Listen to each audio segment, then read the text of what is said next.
Hello, hello, hello. This is your Bible Big Brother Christian, and we are back again, day 9 of our series going through the ESV Study Bible in a year. We have done some great work so far, um, going through the book of Genesis. We went through the primeval history, Genesis 1 to 11. We saw the creation week and then a focus um, on what happened on day 6 as God uh, creates man and woman, places them inside the Garden of Eden. There is a fall from grace there. And with that, though, there is a promise of a offspring of the woman who will crush the head of the serpent, but also, though, the serpent will bruise his heel. We have been following a line of genealogies, looking to see, is this the one who was promised? We went through a genealogy from Seth to Noah. Seth was not the one. Noah was not the one. Noah was a kind of a reset. One that became a somewhat covenant head of humanity, who provided rest in a way by providing a recreation, or at least God allowed him to be there for the recreation after the flood. But after the recreation, we see Noah fall into the same sin as before, an overindulgence in the fruit of the land, and with that we see trouble come also too from his offspring. But with that, though, we follow the line from his son Shem to Abraham, and we wonder, is this the one? We see some high points and some low points from Abraham. Twice he lies about his marriage to his wife as he visits other lands. He does so to protect himself, um, and somewhat of a low point of faith. But yet he does have some high points of faith where he risks his uh, life and property to go and save his nephew Lot from danger. He also shows magnificent faith in when God um, tests him and asks him to sacrifice his son. He willingly does it. And we are told later in the book of Hebrews that he does so because he thinks that even if he does this, that God will be able to raise his son Isaac from the dead. And speaking of Isaac, we are told that he is the offspring of promise. And we are still trying to figure out, is he the one that was promised back in chapter 3? We have yet to really encounter much of who Isaac is beyond the incident at his almost sacrifice. He at least knows and understands something about sacrifice, and has probably before that had done it before, because he asked his father, "Where is the lamb for the sacrifice?" But then, other than that, our next interactions with him is when Abraham's servant is coming back with Rachel, his wife, and from that, we we uh, we see him consummate a marriage with her, um, and then they too have children, um, and so maybe one of them is the offspring that was promised in Genesis 3 after the fall. We have yet to find out. And so we are continually looking to try to see who it is. We are gripped, waiting on the next episode. And so with that, we get into Genesis chapter 26 to 27 tonight.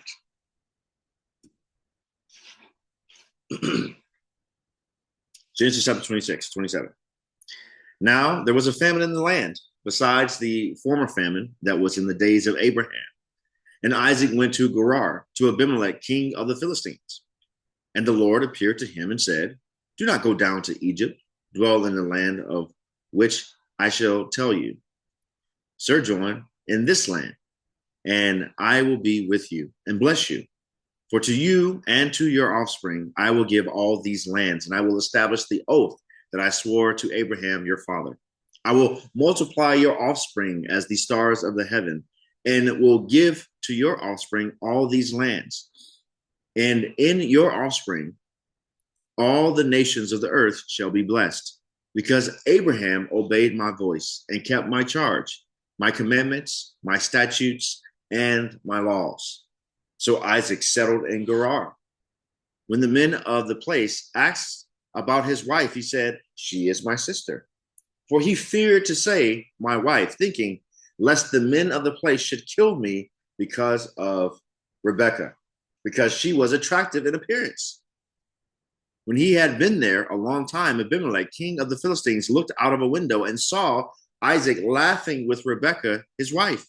So Abimelech called Isaac and said, behold, she is your wife. How then could you say she is my sister? Isaac said to him, because I thought, lest I die because of her. Abimelech said, what is this you have done to us? One of the people might easily have lain with your wife, and you would have brought guilt upon us. So Abimelech warned all the people, saying, whoever touches this man or his wife shall surely be put to death. And Isaac sowed in that land and reaped in the same year 100-fold.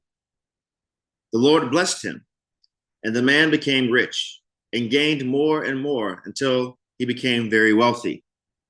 He had possessions of flocks and herds and many servants, so that the Philistines envied him.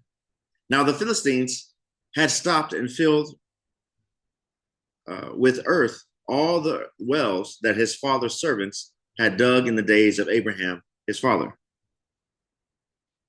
And Abimelech said to Isaac, go away from us, for you are much mightier than we.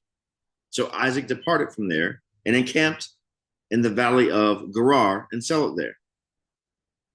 And Isaac dug again the wells of water that had been dug in the days of Abraham, his father, which the Philistines had stopped after the death of Abraham. And he gave them the names that his father had given them. But when Isaac's servants dug in the valley, and found there a well of spring water, the herdsmen of Gerar quarreled with Isaac's herdsmen, saying, the water is ours. So he called the name of the well Esek, because they contended with him. Then they dug another well, and they quarreled over that also. So he called its name Sitnah. And he moved from there and dug another well, and they did not quarrel over it. So he called its name Rehoboth, saying, for now the Lord has made room for us, and we shall be fruitful in the land. From there he went up to Beersheba. And the Lord appeared to him the same night and said, I am the God of Abraham, your father. Fear not, for I am with you, and will bless you, and multiply your offspring for my servant Abraham's sake. So he built an altar there and called upon the name of the Lord and pitched his tent there. And there Isaac's servants dug a well. When Abimelech went to him from Gerar with Ahuzath, his advisor, and Phicol, the commander of his army, Isaac said to them, why have you come to me, seeing that you hate me and have sent me away from you? They said, we see plainly that the Lord has been with you. So we said, let there be a sworn pact between us, between you and us. Let us make a covenant with you that you will do us no harm, just as we have not touched you and have not done to you nothing but good and have sent you away in peace. You are now the blessed of the Lord.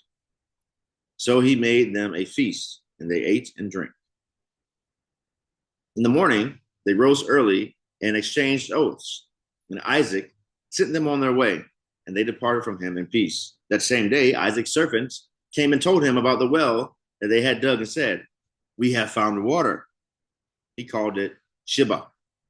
Therefore, the name of the city is Beersheba to this day. When Esau was 40 years old, he took Judith, the daughter of Barai, the Hittite, to be his wife, and Basemath, the daughter of Elon, the Hittite. And they made life bitter for Isaac and Rebekah. When Isaac was old and his eyes were dim, so that he could not see, he called Esau, his older son, and said to him, "My son." And he answered, "Here I am." He said, "Behold, I am old. I do not know the day of my death.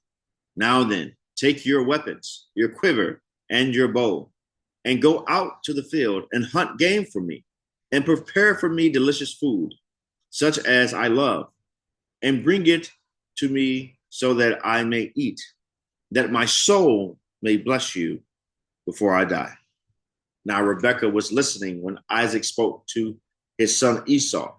So when Esau went to the field to hunt for game and bring it, Rebekah said to her son Jacob, "I heard your father speak to your brother Esau. Bring me game and prepare for me delicious food, that I may eat it and bless you before the Lord before I die. Now, therefore, my son, obey my voice as I command you. Go to the flock and bring me 2 good young goats, so that I may prepare from them delicious food for your father, such as he loves. And you shall bring it to your father to eat, so that he may bless you before he dies." But Jacob said to Rebekah, his mother, "Behold, my brother Esau is a hairy man, and I am a smooth man. Perhaps my father will feel me, and I shall seem to be mocking him and bring a curse upon myself and not a blessing." His mother said to him, "Let your curse be on me, my son. Only obey my voice and go bring them to me." So he went and took them and brought them to his mother. And his mother prepared delicious food, such as his father loved. Then Rebekah took the best garments of Esau, her older son, which were with her in the house, and put them on Jacob, her younger son. And the skins of the young goats she put on his hands and on the smooth part of his neck. And she put the delicious food and the bread, which she had prepared, into the hand of her son Jacob. So he went into his father and said, "My father." And he said, "Here I am. Who are you, my son?" Jacob said to his father, "I am Esau, your firstborn. I have done as you told me. Now sit up and eat of my game, that your soul may bless me." But Isaac said to his son, "How is it that you have found it so quickly, my son?" He answered, "Because the Lord your God granted me success." Then Isaac said to Jacob, "Please come near, that I may feel you, my son, to know whether you are really my son Esau or not." So Jacob went near to Isaac, his father, who felt him and said, "The voice is Jacob's voice, but the hands are the hands of Esau." And he did not recognize him, because his hands were hairy like his brother Esau's hands. So he blessed him. He said, "Are you really my son Esau?" He answered, "I am." Then he said, "Bring it near to me, that I may eat of my son's game and bless you." So he brought it near to him, and he ate. And he brought him wine, and he drank. Then his father Isaac said to him, "Come here and kiss me, my son." So he came near and kissed him. And Isaac smelled the smell of his garments and blessed him and said, "See, the smell of my son is as the smell of a field that the Lord has blessed. May God give you the dew of heaven and of the fatness of the earth, and plenty of grain and wine. Let peoples serve you, and nations bow down to you. Be Lord over your brothers, and may your mother's sons bow down to you." Cursed be everyone who curses you, and blessed be everyone who blesses you. As soon as Isaac had finished blessing Jacob, when Jacob had scarcely gone out from the presence of Isaac his father, Esau his brother came in from his hunting. He also prepared delicious food and brought it to his father. And he said to his father, "Let my father arise and eat of his son's game, that you may bless me." His father Isaac said to him, "Who are you?" He answered, "I am your son, your firstborn Esau." Then Isaac trembled very violently and said, Who was it then that hunted game and brought it to me? And I ate it all before you came, and I have blessed him. Yes, and he shall be blessed." As soon as Esau heard the words of his father, he cried out with an exceedingly great and bitter cry and said to his father, "Bless me, even me also, O my father." But he said, "Your brother came deceitfully, and he has taken away your blessing." Esau said, "Is he rightly named Jacob? For he has cheated me these 2 times. He took away my birthright, and behold, now he has taken away my blessing." Then he said, "Have you not reserved a blessing for me?" Isaac answered and said to him, "Behold, I have made him lord over you and all his brothers. I have given to him for servants, and with grain and wine I have sustained him. What then can I do for you, my son?" Esau said to his father, "Have you but one blessing, my father? Bless me, even me also, O my father." And Esau lifted up his voice and wept. Then Isaac, his father, answered and said to him, "Behold, away from the fatness of the earth shall your dwelling be, and away from the dew of heaven on high. By your sword you shall live, and you shall serve your brother. But when you grow restless, you shall break his yoke from your neck." Now Esau hated Jacob because of the blessing with which his father had blessed him. And Esau said to himself, "The days of mourning for my father are approaching. Then I will kill my brother Jacob." But the words of Esau, her older son, were told to Rebekah. So she sent to Jacob, her younger son, and said to him, "Behold, your brother Esau comforts himself about you by planning to kill you. Now, therefore, my son, obey my voice.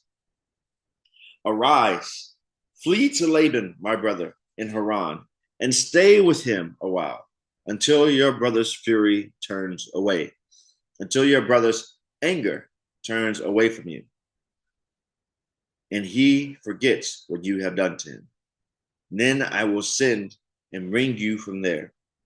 Why should I be bereft of you both in one day?" Then Rebekah said to Isaac, "I loathe my life because of the Hittite women. If Jacob marries one of the Hittite women like these, one of the women of the land, what good would my life be to me?" This is the word of the Lord.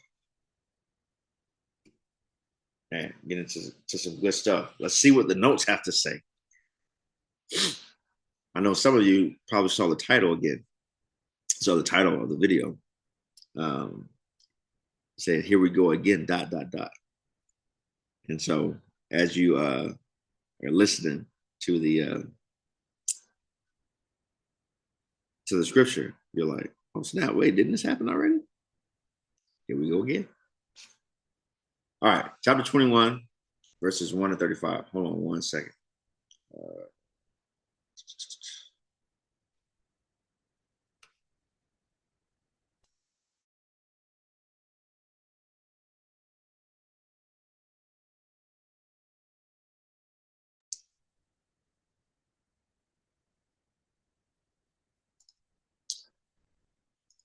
All right, sorry about that. I'm back. Okay. Chapter 26, verses 1 to 35. Isaac in Gerar. The events recorded in this section probably took place after the death of Abraham, when Esau and Jacob were young men. Much of this chapter closely resembles episodes from the life of Abraham. This chapter also confirms that the divine promise to Abraham The divine promises to Abraham are passed on to Isaac. Chapter 26, verses 1 to 2. Besides the former famine that was in the days of Abraham, the narrator alludes to the famine mentioned in chapter 12, verse 10. On that occasion, Abraham went down to Egypt. Isaac, however, is instructed to remain in Gerar. Having just moved there because of the famine, Abimelech, Abimelech, see the note on chapter 20, verse 2. And that note talked about the title Abimelech, whether it was the actual name of a person, or if it was just like the title, like president or pharaoh, for that position in that area. Since so basically trying to clarify that this is probably not the same person, but the same position. Since the events of this chapter are difficult to date precisely, it is possible that this is the same king mentioned in chapters 20 to 21.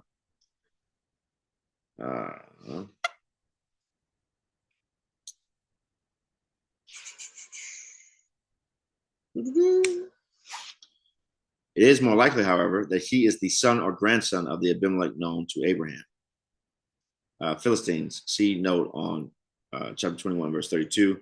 And remember that note talked about how the Philistines, that name for people was not there at that time. So this timeline, we're somewhere between probably around this time, around 1800 BC, right? But the name Philistines doesn't really come into play until around 1180 BC.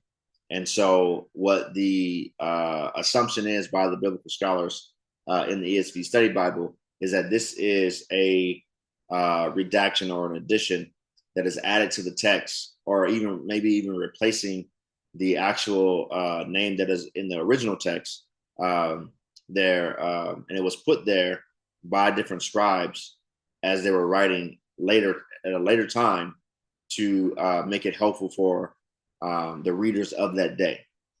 All right. And so that's the assumption of the biblical scholars of the ESV Study Bible. And I agree with their assessment. Chapter 26, verses 3 to 5.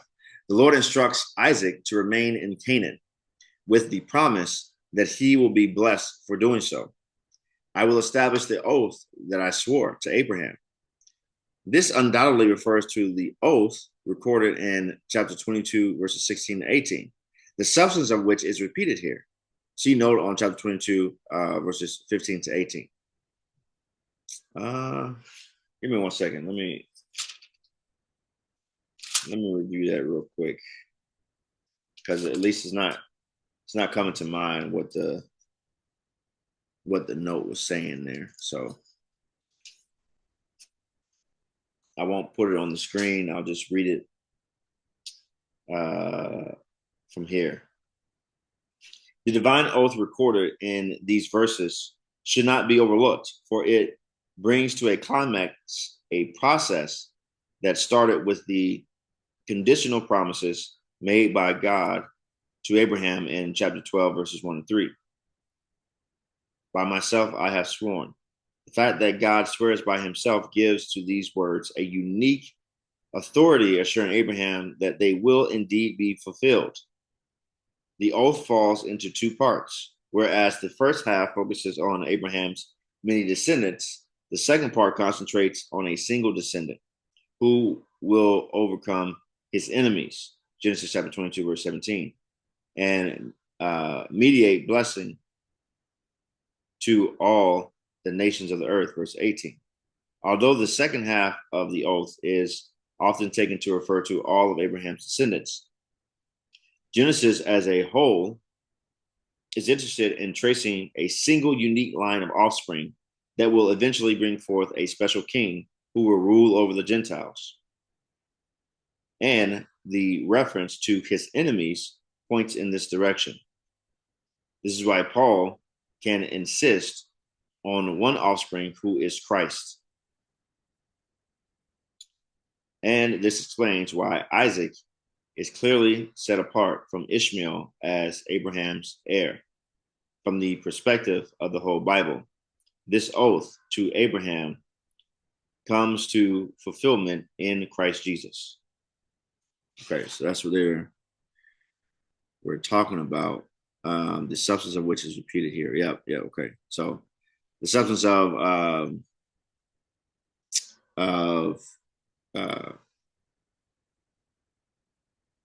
a blessing, to bless the entire world and such.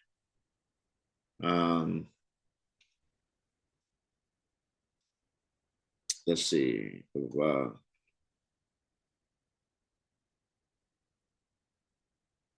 I will be with you, will bless you. For to you and your offspring, I will give all these lands, right? That promise is reiterated. I will establish the oath that I swore to Abraham, right? So this is repeated here. I will multiply your offspring, same thing that he told Abraham, as stars of the heavens, same thing that he told Abraham. Will give to your offspring all these lands, same thing he said to Abraham. And in your offspring, all the nations of the earth shall be blessed, same thing he said to Abraham. Why? Very important. Abraham obeyed my voice and kept my charge, my commandments, my statutes, and my laws. Right? So that is what we have. And I don't know if they say anything. Okay, let me see what note is here. They say, not only is Isaac heir to the promises made by God to Abraham, but their fulfillment is intimately linked to him and his descendants. Kept my charge, my commandments, my statutes, and my laws. The various terms used here, which are elsewhere often associated with the law and instructions given at Mount Sinai, underline that Abraham's obedience to God was unreserved. Man, one thing that this makes me think of though,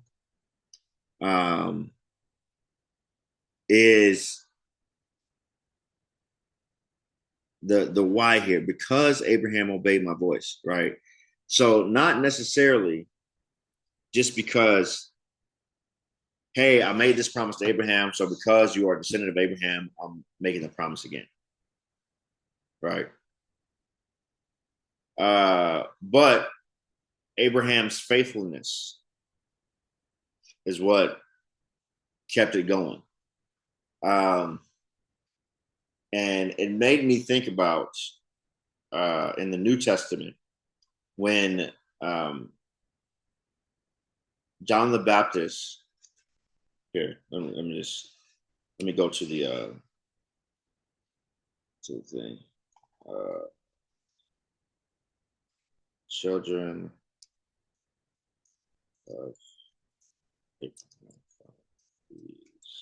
so.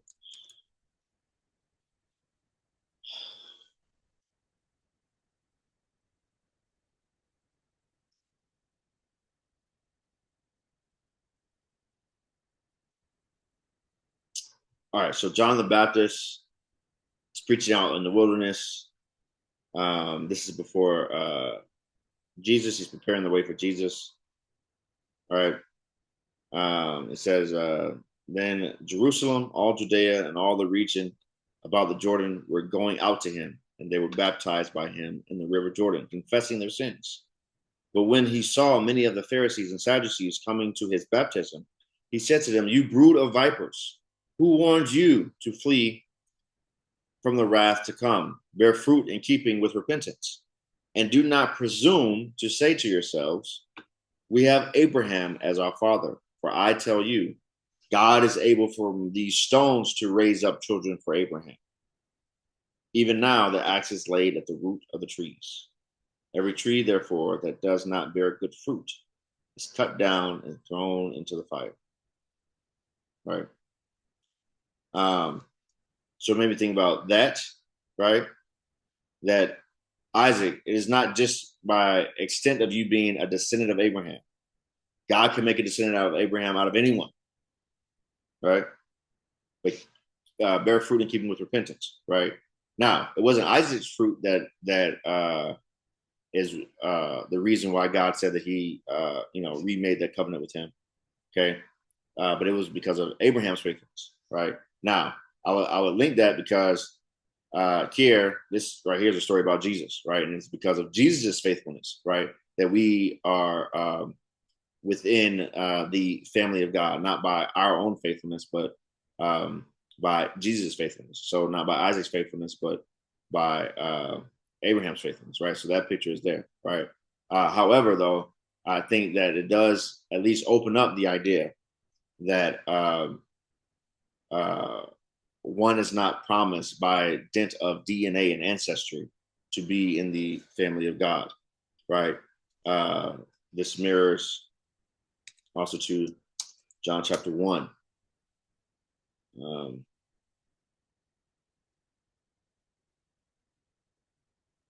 He came to his own, and his own people did not receive him.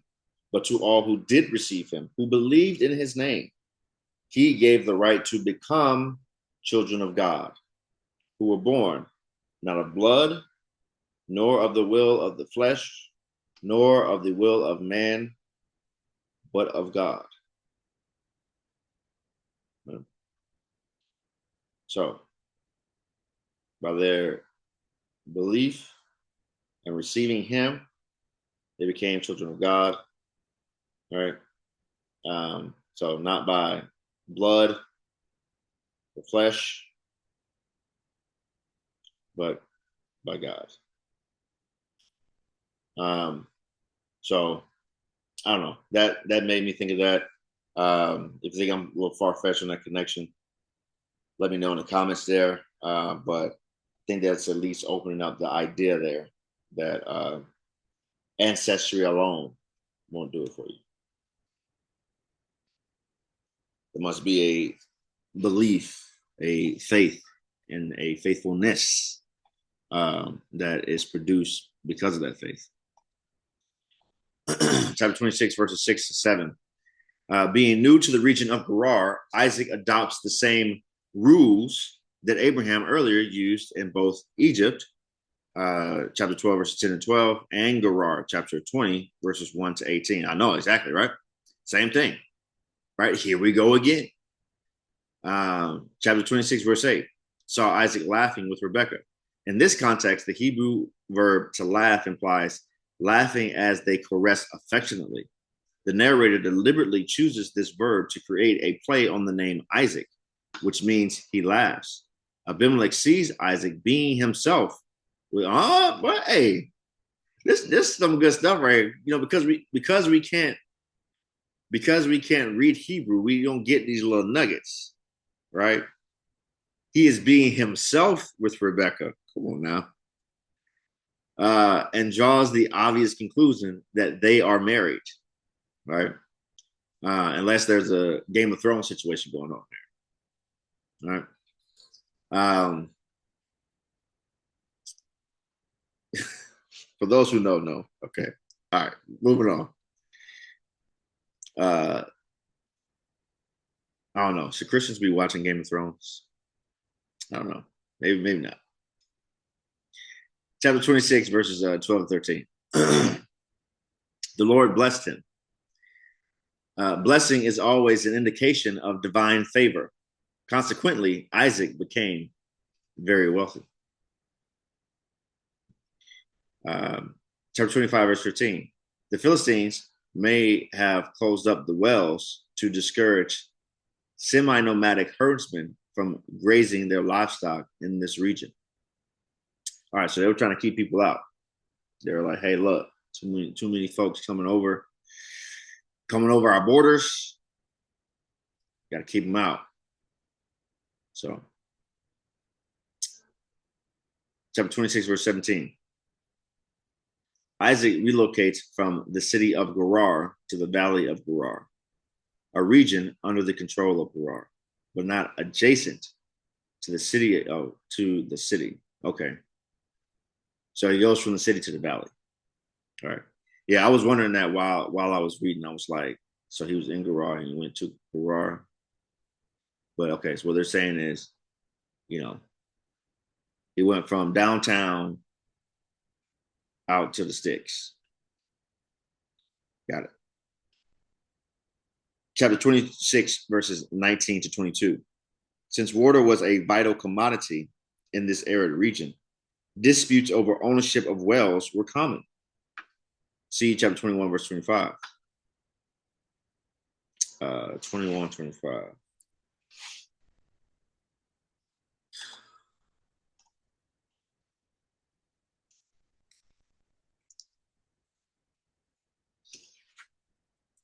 When Abraham reproved Abimelech about a well of water that Abimelech's servants had seized. Yep. Abraham had a little situation with the water. Now Isaac. Here we go again. The names of the wells: Esek means contention, Sitnah means enmity, and then Rehoboth, broad places / room, reflect the events associated with them. Chapter 26, verses 23 to 25. Isaac's servants dug a well. Years earlier, Abraham had dug a well at Beersheba. See chapter 21, verse 30. But it was later filled by the Philistines. Chapter 26, verse 15. Yeah, I assume because when it said Beersheba, I was like, isn't this a place already? Beersheba. Abraham rose early in the morning and took bread and a skin of water and gave to Hagar, put it on her shoulder along with the child, and went her way. She departed and wandered in the wilderness of Beersheba.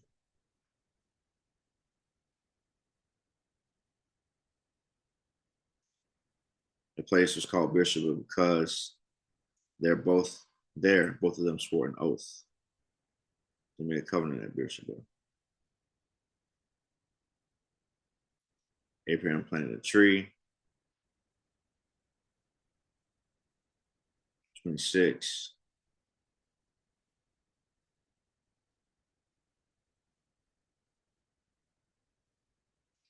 So is this another situation where we get the name of the place before it is called that? Maybe in chapter 20, 21. Let's see. Okay. All right. They get kicked out. Along with the child, and she departed and wandered in the wilderness of Beersheba. We got that. Abimelech and Phicol, the commander of his army. I wonder if Phicol also too is a title because that shows up in our story today. God is with you in all that you do. Now, therefore, swear to me by God that you will not deal falsely with me or with my descendants or with my posterity. But as I have dealt kindly with you, so you will deal with me and with the land where you have sojourned. Abraham said, I will swear. When Abraham reproved Abimelech about a well of water that Abimelech's servants had seized, Abimelech said, I do not know who has done this thing. You did not tell me, and I have not heard of it until today. So Abraham took sheep and oxen and gave them to Abimelech, and the two men made a covenant. Abraham set 7 ewe lambs off of the flock apart, and Abimelech said to Abraham, what is the meaning of these 7 ewe lambs that you have set apart? He said, these 7 ewe lambs you will take from my hand, that this may be a witness for me that I dug this well. Therefore, this place was called Beersheba because there both of them swore an oath. So they made a covenant at Beersheba. And then Abimelech and Phicol, the commander of his army, rose up and returned to the land of the Philistines. Abraham planted a tamarisk tree in Beersheba and called there on the name of the Lord, the everlasting God. And Abraham sojourned many days in the land of the Philistines. All right, so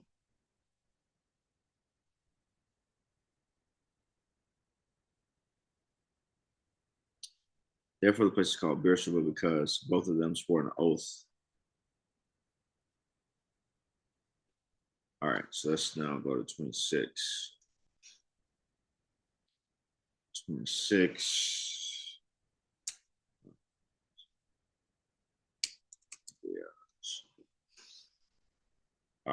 Okay,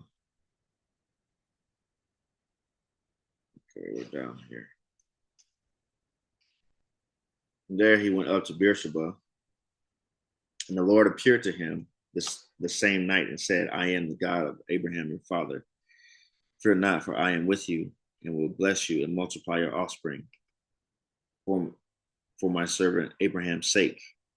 So he built an altar there and called upon the name of the Lord and pitched his tent. And there Isaac's servants dug a well. When Abimelech went to him from Gerar with Ahuzath, his advisor, and Phicol, the commander of his army, Isaac said to them, why have you come to me, seeing that you hate me and have sent me away from you? They said, we see plainly that the Lord has been with you. See, they have basically the same conversation. Here we go again. So we said, let there be a sworn pact between us, between you and us, and let us make a covenant with you, that you will do us no harm, just as we have not touched you and have not done to you, and have done to you nothing.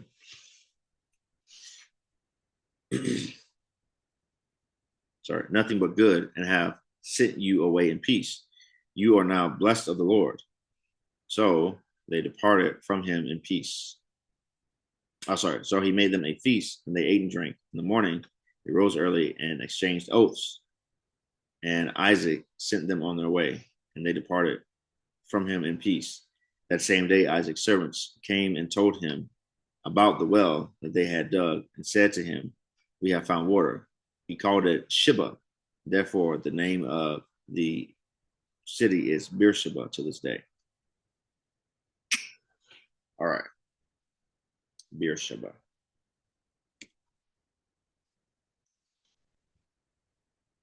Okay.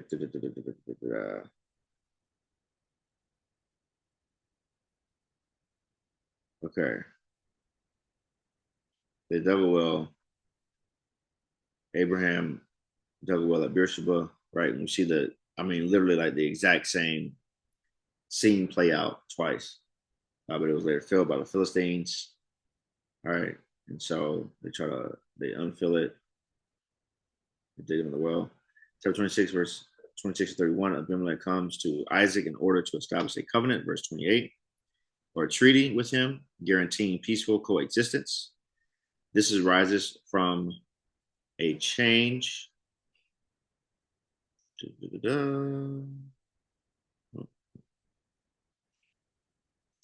It's from change of heart by Abimelech, who now acknowledges the Lord's presence with Isaac.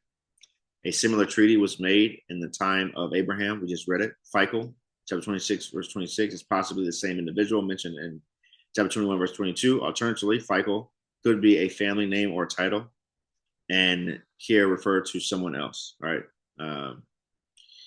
Like I was saying. Chapter 26, verse 32, or verses 32 to 33. The ratification of the treaty coincides with the discovery of water in a well being dug by Isaac's servants, verse 32. Consequently, the well is called Sheba, Hebrew Sheba, which resembles the Hebrew word for oath, Shabua. Okay. All right, so that's the same thing. Beersheba. See note on 21, 31. Let me just look at that real quick, just to remember what was said. In light of Abraham's gift to Abimelech, the name Beersheba probably means well of seven. However, given the Hebrew words for seven, Sheba, and oath, Shabua, are similar, it could also mean well of the oath. Perhaps the name was chosen because it embraced both concepts. Given Abraham's semi-nomadic lifestyle and the need for him to dig a well, no settlement probably existed at this location in his time. When a permanent settlement was established later in this area, the name of the well was given to it. The town of Beersheba, located in the northern Negev, became famous as marking the southern boundary of Israel. All right, so I guess Isaac kind of establishes it as permanent thing. Chapter 26, verses 34 to 35. By emphasizing the Hittite origin of Esau's wife, verse 34, probably implies that Esau has not chosen them wisely. This is confirmed by observation that they made life bitter for Isaac and Rebekah. One thing I want to see, though, is where did keep this here. Where did what's the boy's name? Ishmael's wives come from? Where did Ishmael's wives come from? Oh, come on, man. Ishmael.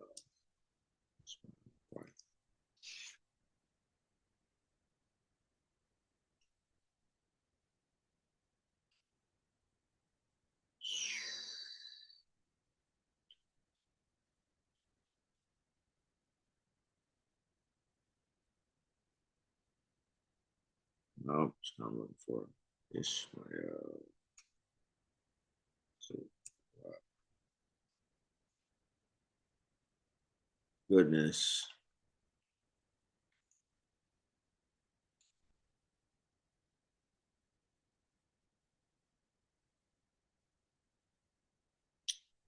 Da-da-da-da.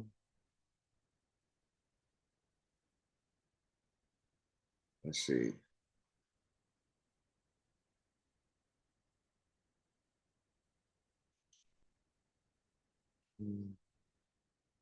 Maybe it's in 21.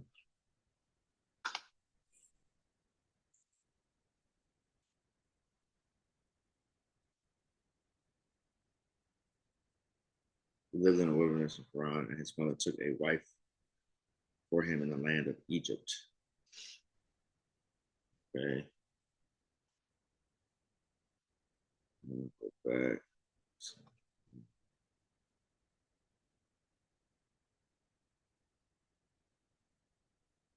All right. The reason why I'm looking for this is I'm trying to find parallels between Ishmael and Esau. There's certain things that I saw really that appear in chapter 27. So I'm not going to say anything about it yet. I'm going to see if the ESV Study Bible says something about it. But then that made me think about the wives of Ishmael. These are the names of the sons.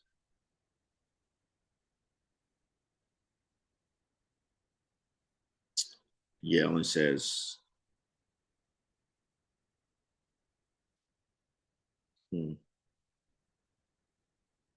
Yeah, it only talks about.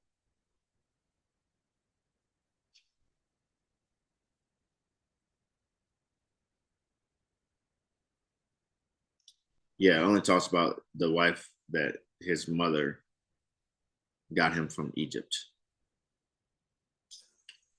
So that's all we have there. Okay. Keep going in one direction. All right, here we go. Yeah, but Rebecca and Isaac, Rebecca particularly is not happy about these Hittite wives. And there might be a play there of why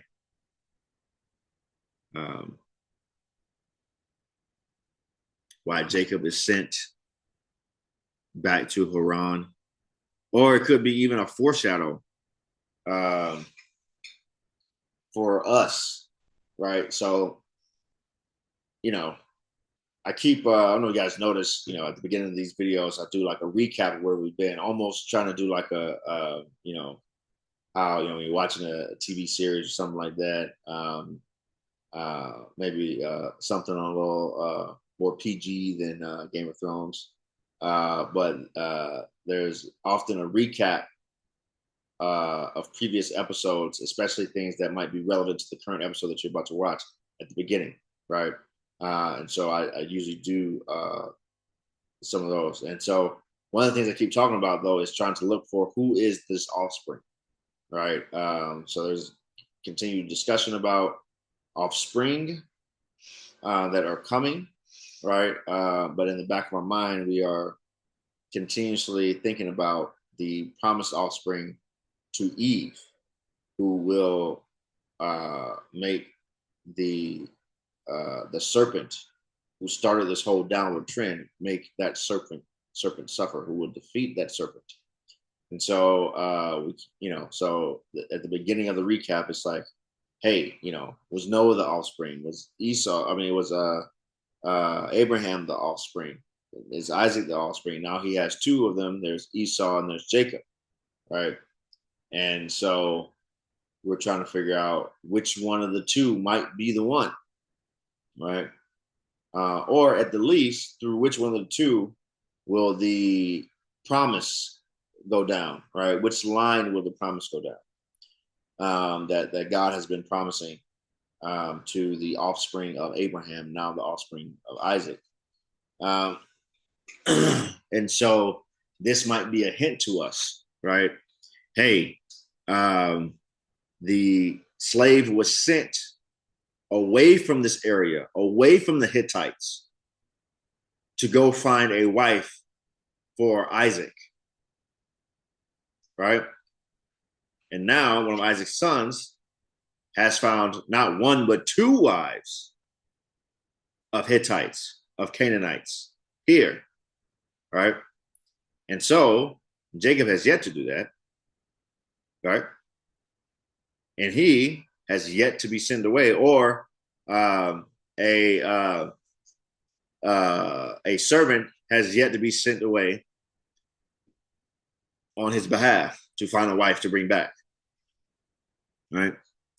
And so, this might be a little hint here in the text that maybe there will be, right?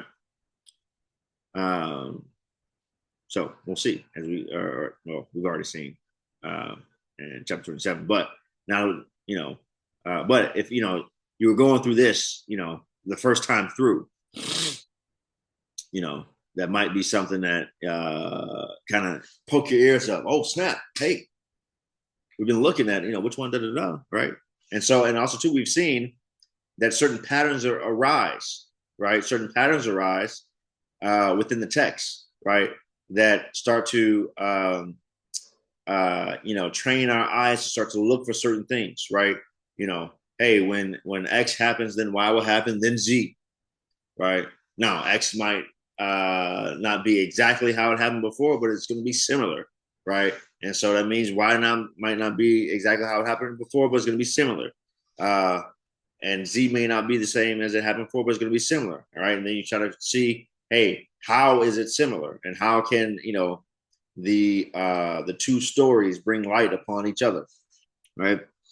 And so so now we'll get into chapter 27. All right, chapter 27, verses 1 to 45. Isaac blesses Jacob.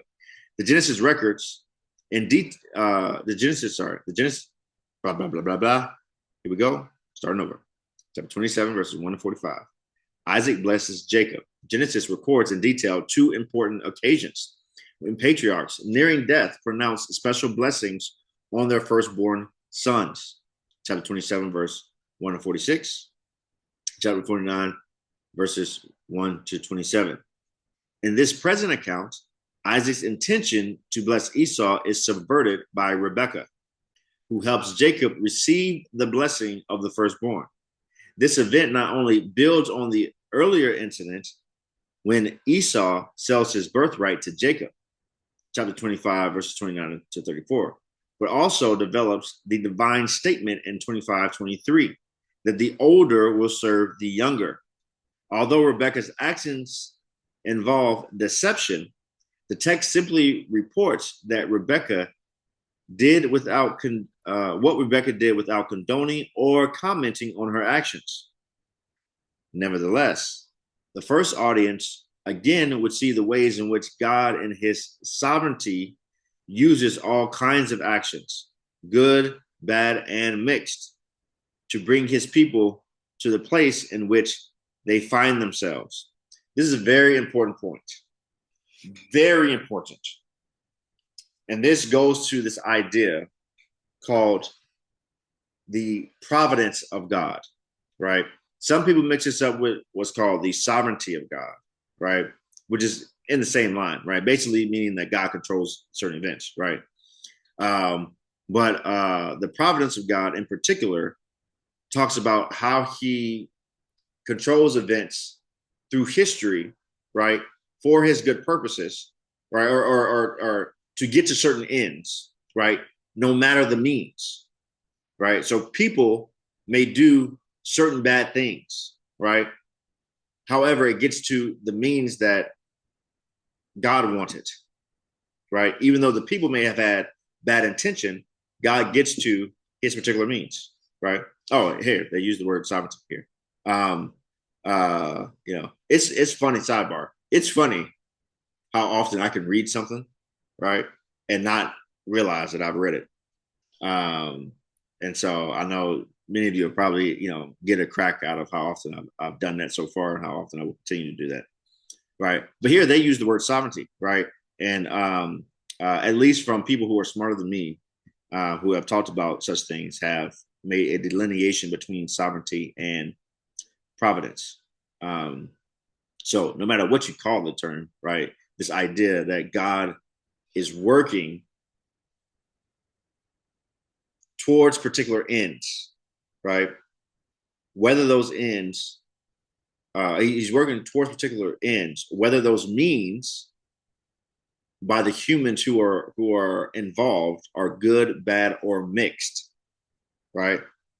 So here, Rebecca's activity is obviously deceptive, right?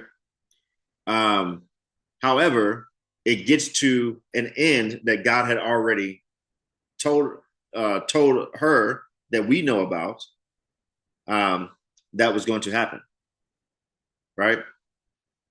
And so we have this here, right? And this too is a parallel to many things, right? Remember, yesterday as we ended, I spoke about, hey, we've seen this before, where there is a couple, right? Where we know both couples, both parties within the couple, the husband and the wife, okay? And there's interaction between the husband and the wife. And our previous two examples, the husband got information outside the presence of the wife. And then there was a testing of that information, or that information was brought up again in another setting.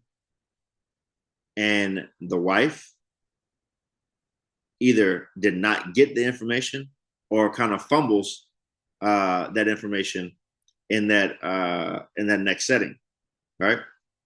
And so here, it's the first time we see where a wife gets the information, all right, and not the husband. And we're trying to see, hey, does something different happen now that the wife had it, right?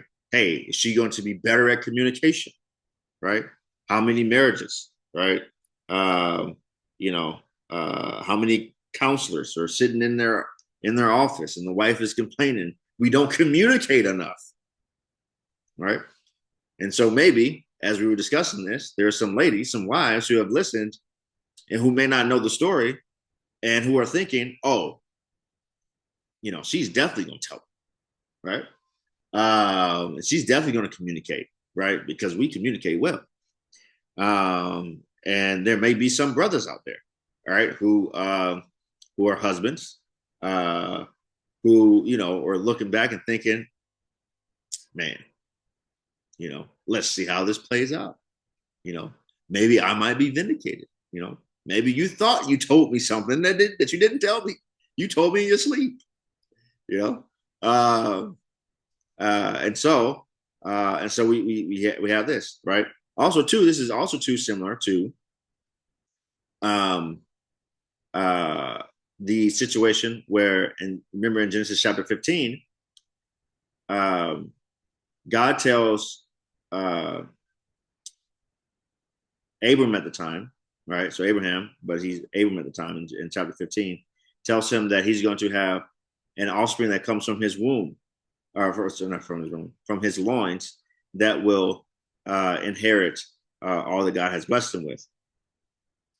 And so right after that, immediately after that, we see the wife, Sarai at the time, come into action and develop a scheme to make this happen, right?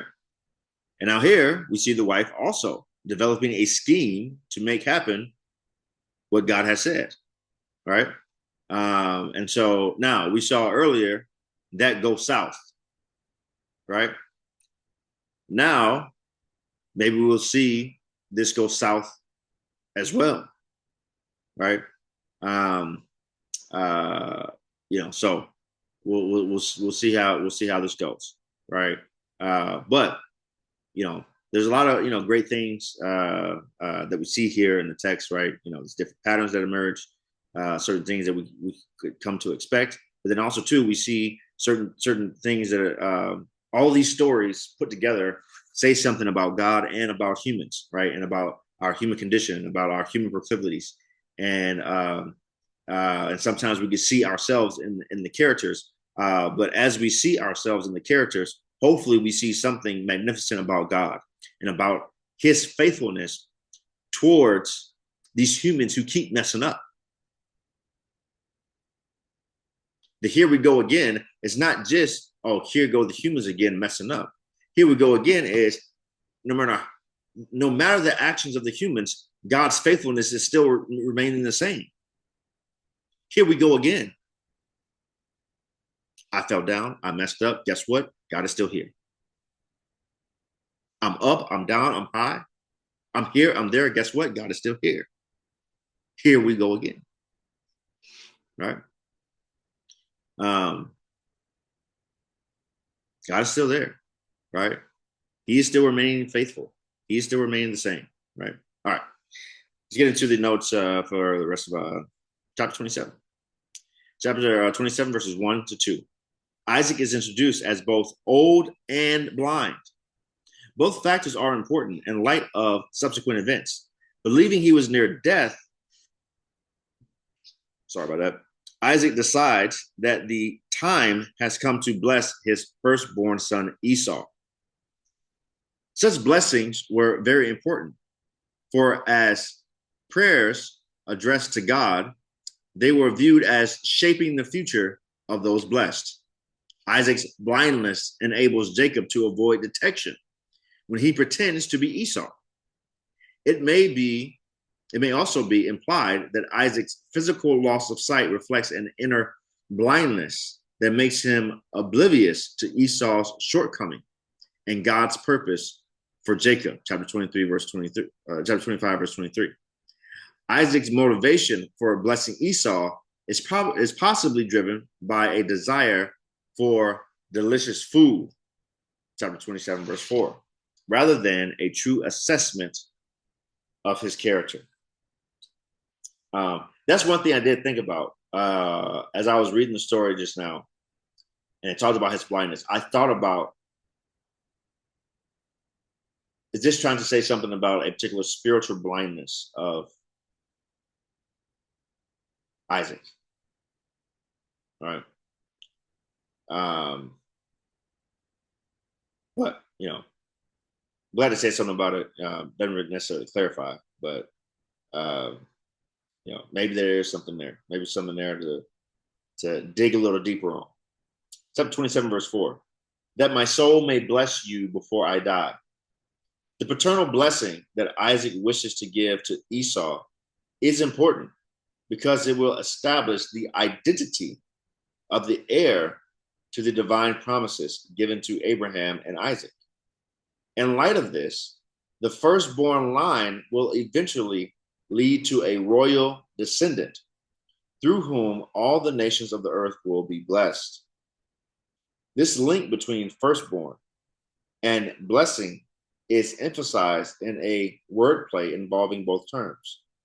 The Hebrew firstborn is bekarah, whereas blessing is barakah. So Becherah and Baraka. Much of the story involving Esau and Jacob centers on these concepts and how the younger twin, Jacob, acquires both the firstborn birthright and the related paternal blessing. Chapter 27, verses 5 to 10. Rebecca was listening. The narrator unambiguously states that Rebecca instigates and coordinates the deception undertaken by Jacob. This mitigates, but does not remove, Jacob's guilt in deceiving his father. All right? So, even though Jacob tries to put up a fight a little bit at first, still guilty, right? He is still a co-conspirator in the act. Chapter 27, verses 11 to 13. When Jacob expresses concern about being discovered, Rebekah states that she will bear any curse placed on him. Rebekah's desire for Jacob to receive the blessing of the firstborn is no doubt motivated by her special love for him. See chapter 25, verse 28. Remember, she loved Jacob, but Isaac loved Esau. Chapter 27, verse 11. From birth, Esau was clearly distinguished from Jacob by his hairy appearance. See chapter 25, verse 25. When we came out here, hairy little baby, red hairy baby. All right, it's weird. Like the Grinch, like a red little Grinch. Yeah, let's make sure. Let's look at yeah, just 25. Okay. First came out red. All his body was like a hairy cloak, so they called his name Esau. Yeah, man, like a little red Grinch. Esau came out like a little red Grinch. Maybe his heart was a few sizes too small. Goodness. Cracking myself up tonight, man. Hope you guys are enjoying. I hope you guys are enjoying this as much as I am. Goodness. All right. Chapter 27, verses 19 to 27. I am Esau, your firstborn. Verse 19. This is an outright lie and in violation of God's later command in Exodus chapter 20, verse 16. You boy up here lying. You guys see that that little meme? Why you always lying? Dun, dun, dun, dun, dun. Dun, dun, dun, dun. Why you always lying? So Jacob's doing lying, boy. Isaac's reaction to Jacob's assertion suggests that he is not immediately convinced that this is Esau. The subsequent conversation adds to the drama of the story. Genesis chapter 27, verses 20 to 26. Isaac is eventually persuaded when he smells Esau's clothing, which Jacob had earlier put on. See, I think this also too speaks to the blindness, right? Where I'm starting to become more convinced now that there is a physical and a spiritual blindness, right? His inability to detect deception, right?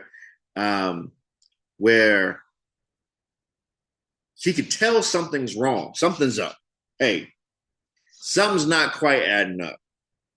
One, you get here real quick, right? I know it takes longer than that to go out, kill something, come back in, do all the things you need to do, cook it, and bring it in. It takes a lot longer than what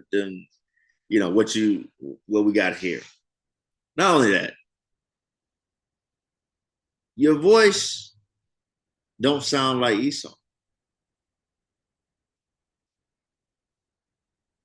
It don't sound like. However, all right. So his eyes don't work. And then I was thinking about the senses in this episode, right? So he has no use of sight, one sense. He does have the sense of touch, right? So he follows that sense. He does have the sense of hearing, and that one is contradicting the sense of touch. He also has the sense of taste, but that will tell him neither or whether this is Esau or Jacob, right? He's able to taste the food. It tastes good. Tastes like good game. All right, bam. All right. But then he also has the sense of smell, right? So the smell and the touch for him, that's enough. It outweighs the sense of hearing. 2-1. We'll go with those two senses. All right. So maybe there's a sermon there about you got to have the whole truth and nothing but the truth. So help you God. All right. In order not to be deceived. All right. There's a famous quote by Pastor Charles Spurgeon. Discernment is not knowing the difference between wrong and right. It's knowing the difference between right and almost right. And here, Jacob was almost right. But yet the blindness of Isaac did not allow him to discern the difference between right and almost right. Chapter 27, verse 29. Let people serve you and nations bow down to you. Isaac's blessing for his firstborn goes far beyond requesting an abundance of material necessities. Verse 28. Here Isaac asks for universal sovereignty, embracing not only immediate family, but also peoples and nations. This blessing clearly builds on the divine promise to Abraham that kings will be among his descendants. Chapter 17, verse 6. Cursed be everyone who curses you, and blessed be everyone who blesses you. These words, which echo God's promise to Abraham in chapter 12, verse 3, develop a motif in Genesis whereby God's blessing or favor is mediated to others through members of the unique line.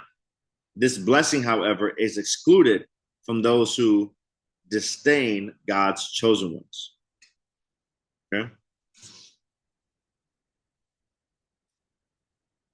We'll see how that plays out throughout the rest of story, throughout the rest of the Bible, and so forth. So, one thing I am thinking about here when he talks about the other nations and peoples, I wonder if that comes to play later in Israel's history. I'm thinking about certain things, but I'm unsure. So maybe we'll get there later, and we'll get a reference back to these particular blessings. Chapter 27, verses 30 to 36. When Esau returns to discover what has happened, he is filled with anger toward his brother. Verse 41. In response to Isaac's comment that Jacob deceived him, Esau observes, is he not rightly called Jacob? For he has cheated me these 2 times. Verse 36, Esau alludes here to the wordplay on the name Jacob, which means to deceive/cheat. See note on chapter 25, verse 26. From Esau's perspective, Jacob has cheated him out of both his birthright, chapter 25, verse 29 and 34, and his blessing, although Esau willingly forfeited his birthright to Jacob. See chapter 25, verse 33. Isn't that something?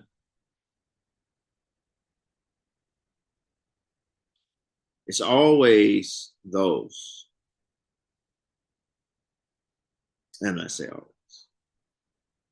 But how often those who play the victim don't recognize their own part in their victimization. Not to say always, but I'm saying often.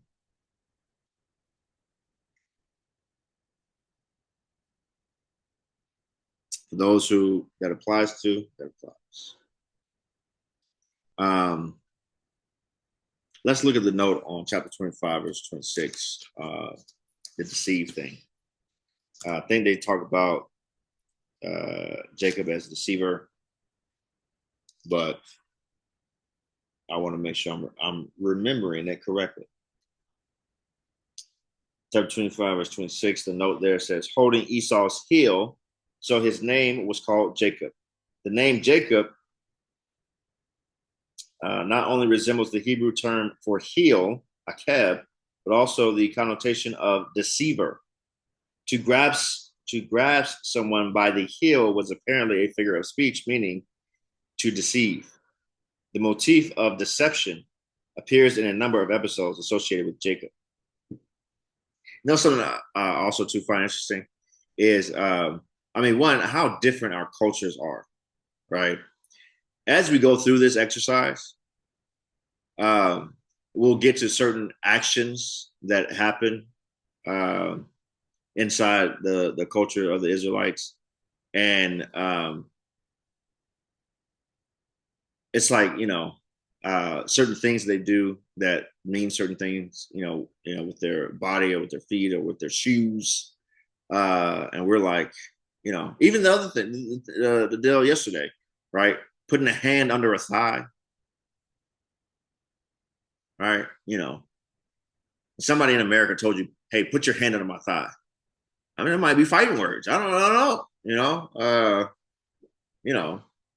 Maybe a lawsuit, right? But there's, hey, let's make a covenant with one another. Show me your faithfulness by putting your hand under my thigh, right? Hey, man, he grasped my heel. He cheated me. I don't know. So, it's like, somebody thousands of years from now reading some text from us and they said, he gave him the finger. What? Gave him the finger? What does that mean? Right? He held up his middle finger. What does that mean? Right? Like reading Shakespeare, right? I think at the beginning of Romeo and Juliet said something about biting their thumb at somebody, right? All these little things. If I'm remembering that correctly, as we saw, I think on one of the prep days or first episode or first day one, my knowledge of Shakespeare is very limited.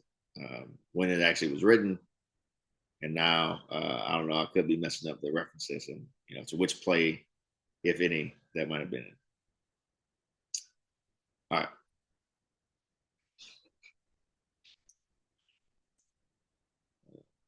Chapter 27, verse 40. Let's go a little closer here. You shall break his yoke from your neck. Although Jacob has given authority over his older brother, although Jacob has been given authority over his older twin brother, Isaac indicates that Esau will eventually free himself from his brother's control. Later, Esau's descendants settle outside the promised land to the east of the Jordan River. See note on chapter 32, verses 3 to 5. Eventually taking control of Seir, which is later named Edom. See note on chapter 36, 1 to 37, 1. We'll see that later when we get there. And I wonder if this also too has to do with something that happens way later in the Bible. So we'll see. Chapter 27, verses 41 to 45. I will kill my brother Jacob. Verse 41. When Rebekah learns of Esau's desires to murder his brother, she encourages Jacob to take refuge in northwestern Mesopotamia, Haran, with her brother Laban, verse 42 to 43. Fratricide is a common theme in Genesis. Fratricide.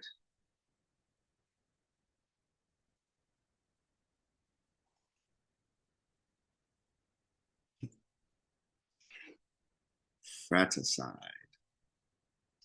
Let's look that up.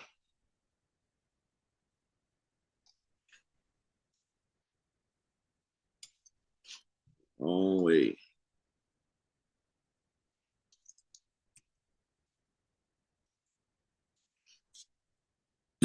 Fratricide. Okay, there we go. The killing of one's brother or sister. All right. I would have lost so much money.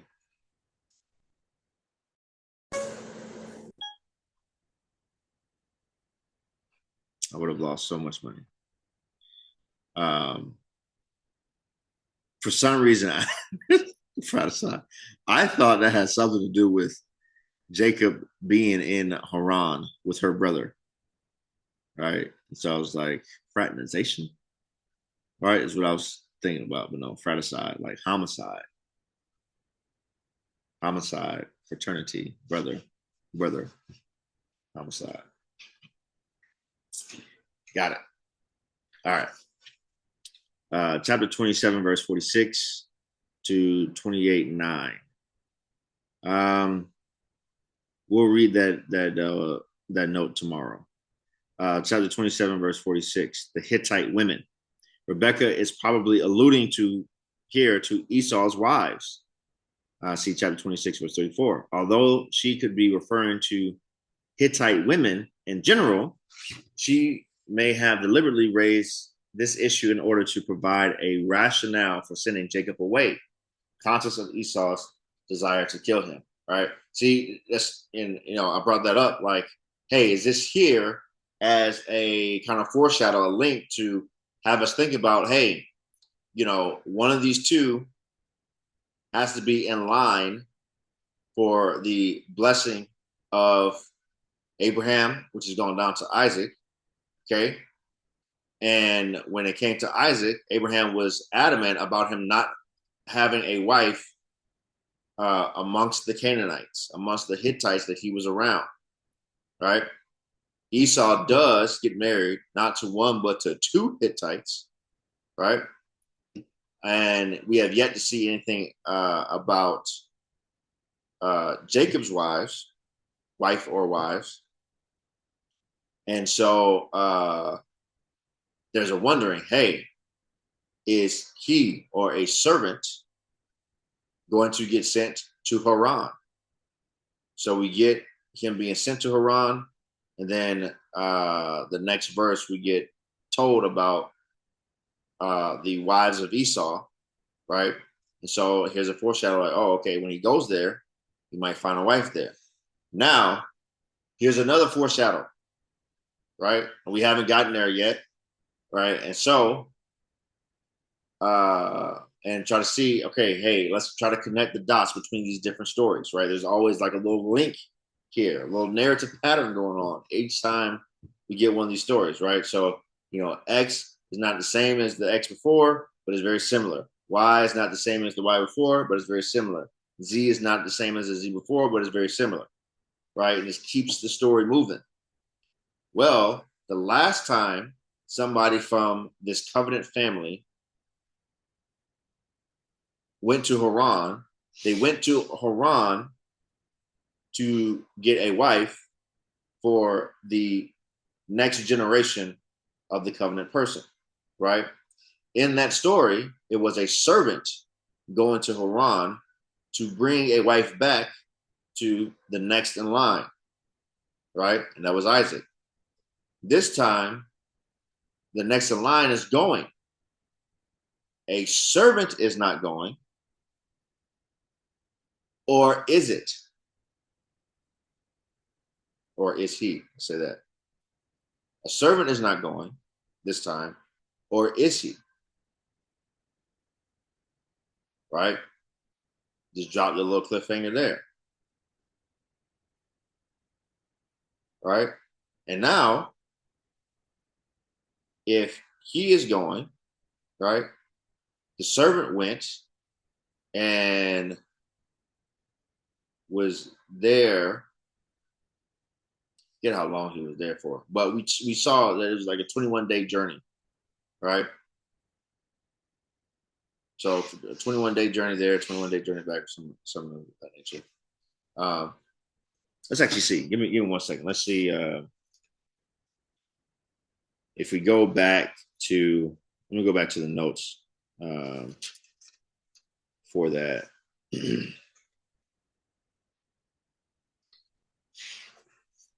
Let's see. It's in chapter 23. Where's it in chapter? No, chapter 24. Sorry. Chapter 24. Okay.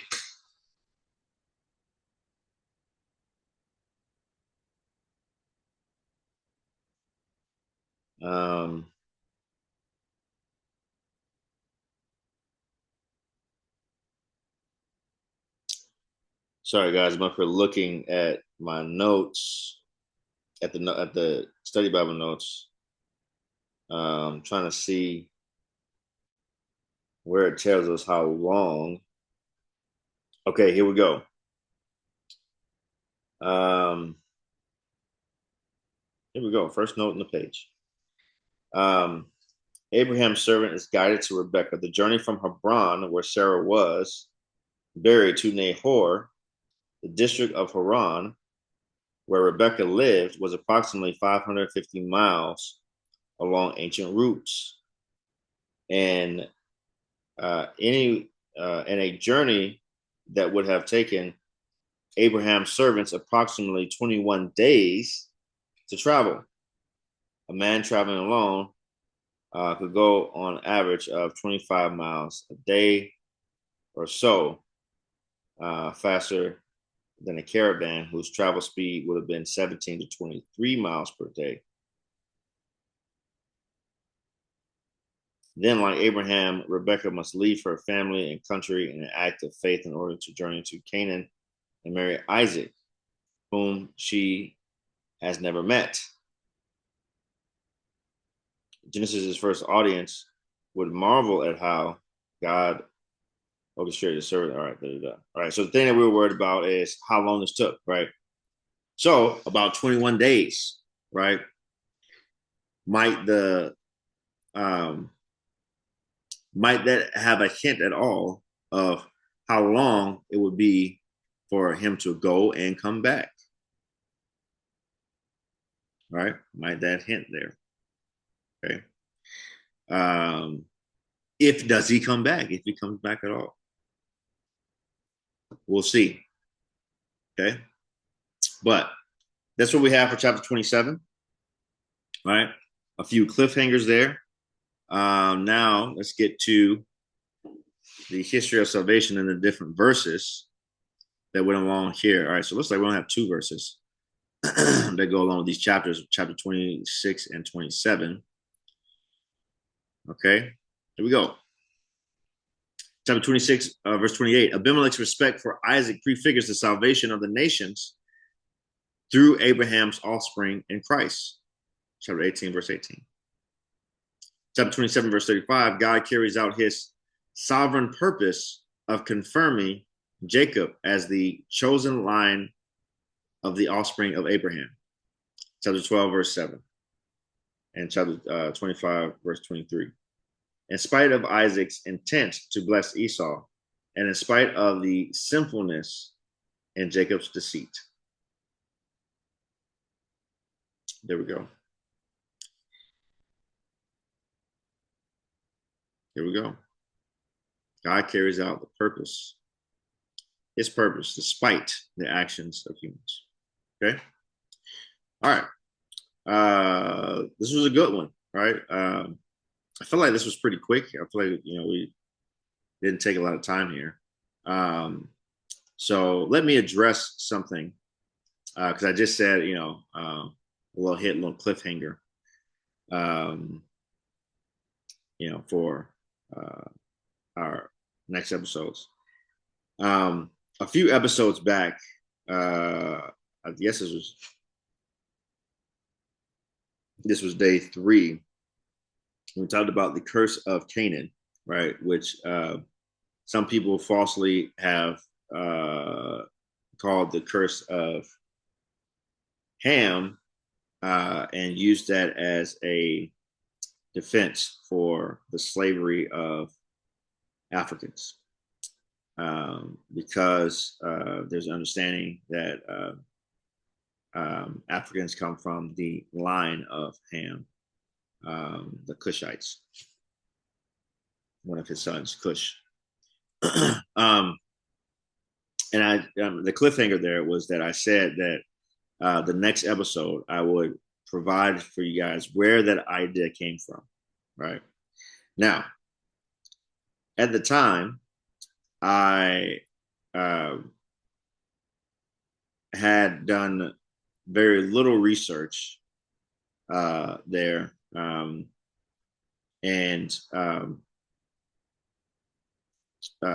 so I was going to present kind of like I did a few episodes back, where I had an article ready to go that we read to correct one of my snafus from before.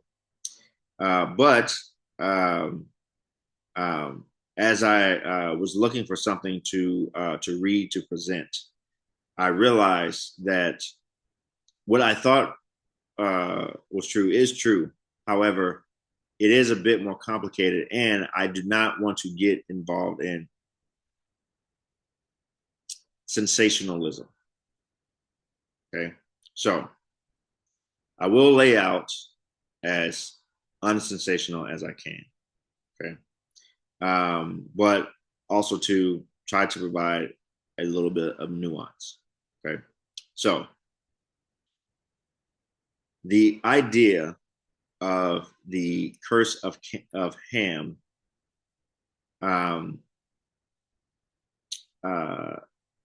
being on the Africans, and that God has cursed them to be servants and slaves, right? That idea is not found at all in early Christian or Jewish history. The earliest that idea is found is amongst medieval Islamic scholars. Now, as I say that, okay, what I do not want to do is to get involved in what tends to happen online, right? Where an entire group of people get blamed for the actions of a few. Okay. My purpose of putting that out there was, in all actuality, to speak against what I have seen from certain areas of the internet, right? Mostly from the likes of a gentleman called Corey Mahler. I think this is a vile human being, and that he needs to repent and be saved. He claims to be a Christian. This man is not. But he too believes in the curse of Ham. Now, he has not per se advocated for the enslavement of Black people. However, he is wickedly lost, but he has garnered a following. So the reason why I was bringing up the Islamic origins of this, right, is to say that, as I stated before, anyone who speaks and says something about the curse of Ham is someone who does not know Scripture. The Islamic scholars, the medieval Islamic scholars, who are the first evidence of anyone saying this, right? Who put that out there, did not know Scripture, and so he is falling in line with them. Now, not to say that Muslims were the only ones to utilize this idea. Yes, if we go back in the history of the West, even particular in the history of America, and you look at many of the pro-slavery arguments at the time, in the really in the 1800s when these debates were going on, right? This got brought up by people who were self-proclaimed Christians at the time, and so but I have been slow to try to bring that up because in the moment I got caught up in the I know where this really comes from, so I've been debating back and forth whether I would bring it up to you guys as an audience. The reason why, and so that's why I was going back and forth, because I don't want to start look what the Muslims have done type thing, right? We'll get to Islam later. We talked about, there's an article in the ESV Study Bible, so we'll get to Islam. But I am not trying to start any sensationalism regards to any different groups of people. At times, and I did not intend to do this early on, but at times I might call out certain individuals. But more importantly, I will try to call out their ideas, not, but in order for me, I wanted to also to make sure I was not acting in the same vein as another person who is much more famous than I am online, but who constantly talks about different things that would come on his or her show, but rarely ever comes on there. And so I did not want to fall into that vein. So I hope that that information is there for for you guys. I hope that I did not add to the internet sensationalism when it comes to the fighting amongst different groups and whatnot. This is also this is not me being a Muslim apologist, because I am far from that as well. So but I think that we can deal with Islam on its own terms. But I wanted to put that out there just to say that this idea did not come from early believers, Christians or Jews, people who were familiar with Scripture. For Jews, for the first 3,000 years of their history, all right, this idea was never there. And then for Christians, for the first 700-800 years of their history, this idea was never there. All right, first time we get this is in 889 AD from Muslim scholars. So that is that. Okay. I pray that this whole thing was beneficial for you guys. I pray that I can get some grace and forgiveness for that last part. I did not feel good even putting that out there, but I felt a responsibility to, for those who are, hey, what's the thing? He was going to tell us the thing, I pray that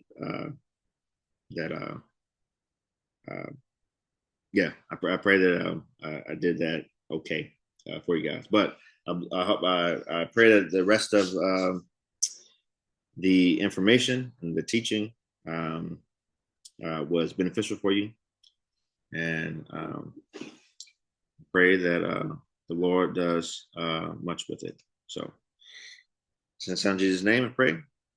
Amen.